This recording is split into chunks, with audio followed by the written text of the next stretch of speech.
Please help support the channel by visiting our Amazon store for such products like the Blue Yeti microphone, affiliate link below. Hey, what's going on, everyone? My name is Matt Jarbo, and this is $3 Theater. And yeah, we're gonna be talking about Star Wars again. I know, I'm sorry. The story just gets more interesting, especially when it comes to the discussion over the audience reaction to it. We had the 55% through Rotten Tomatoes that was at first claimed to be manipulated by a bot run by, now according to the media, a group of alt-writers. That's now the tool they're going for. That is now the adjective they're using to attack people who are dissing on the film, who claim to have manipulated it. The diehard fans that don't like what they've done with the EU, i.e. shit can it, and so yeah, they're claiming it now. It's this huge mess. It's this huge mess. So first you had the Rotten Tomatoes thing. And then Rotten Tomatoes, well, through Fandango, came out and said, well, no, hold on here, ein Minuten bitte. All of those are accurate. We have noticed nothing wrong with this whatsoever. We've seen nothing wrong. And then you've got people running their own little surveys or whatever through like Birth Movies Death, talking about it, saying like a lot of people have seen bot accounts. And people have signed up that had not commented on any other movie. We're finding out that there's like apparently bot accounts that have been pushing the same review on another movie, and so it as well as The Last Jedi. So it becomes very confusing and whatnot. But here's this new one here, where it says that a new poll reveals that 89% of viewers approve of The Last Jedi. That's a very interesting article to run with. I mean, obviously, I feel like websites like Heroic Hollywood here, which I do read quite often, and a lot of other publications are very much trying to run damage control and very much trying to run interference on this sort of thing. I don't know if it's because if they're afraid of losing any kind of deal with Disney if they report on it in a negative way. I don't know if they're worried about anything else, because recently Disney did in fact kick off the LA Times for a brief period from reviewing their movies, because the LA Times wrote an article about how Disney and the city of Anaheim had a deal, and Disney was like, no movies for you. And then there was a pushback from a lot of other outlets, and Disney caved. So you can see that like there's a vested interest from these outlets to keep on Disney's good side, right? So there's something to consider there. Anyway, so this particular survey was originally posted onto Mashable, and it came from someone, I'm not entirely too sure, who was using a SurveyMonkey survey in order to poll people over the span of 4 days from the 15th to the 19th. And out of the 4,441 US adults that were surveyed online, by the way, they gave it an 89% approval rating. So 89% among 4,000 people, 4,400 people. At this point, I'm pretty certain that The Last Jedi is playing in more than 4,400 theaters.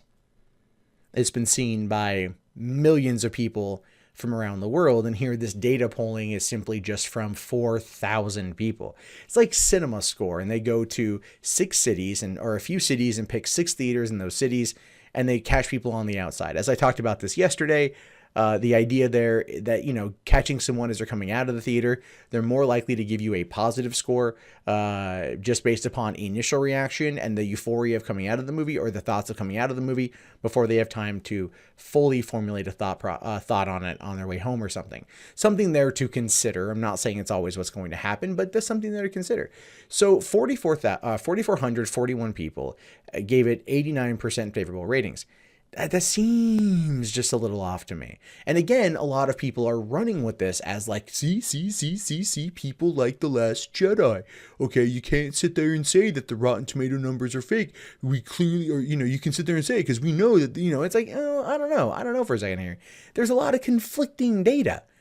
Now, as I pointed out with the Rotten Tomatoes thing, they have to defend that if they showcase that there is a bug in the system, because according to the dude who supposedly ran the bots that got it down to 55%, he said that it was an accident.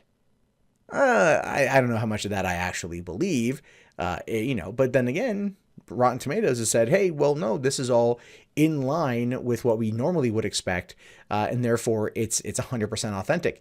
So you can see that you've got Rotten Tomatoes that can't let their algorithm get compromised because it would destroy their credibility, up against news outlets that don't want to report on it being accurate in hopes of staying on Disney's good side. So they're kind of, at odds with each other.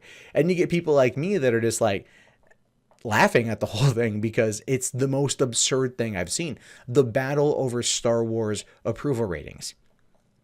Is it just me, or does it feel like from some aspects of it, there are people out there that simply cannot admit that there are problems with the story structure, the narrative, the pacing, the characters of this movie?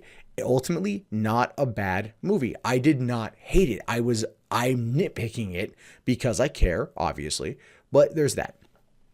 So it does go on to say here that among those who describe themselves as non-Star Wars fan, 81% approved the film, only 34% of casual fans either liked or loved it, while 64% of hardcore fans expressed their love. So wouldn't you want to look at like the 64% as being more of the diehard fans? Because that's kind of who they're going for here. Those are the ones that are going to go back multiple times and see the movie. Wouldn't that be the number you want to run with? No, of course not, because then that would be 64%, which is not a B+. It's a D-, or just a D, really. So again, it's all about your perception on this particular data. And it's one that I hope does subside. Again, as just a fan, I'm conflicted. I will be upfront and honest about that. I'm conflicted because I love the franchise. I ultimately enjoyed the movie, had my problems with it, a lot of problems, we'll admit. But I just have to laugh at this kind of stuff. But I want to know what you guys think about it. Do you think that these numbers are to be trusted? And if so, by who? Rotten Tomatoes or this SurveyMonkey thing?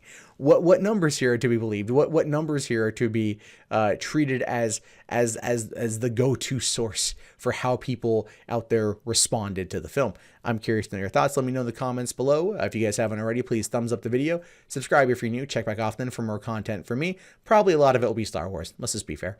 And if you guys want to see more videos from me, you can do so right now.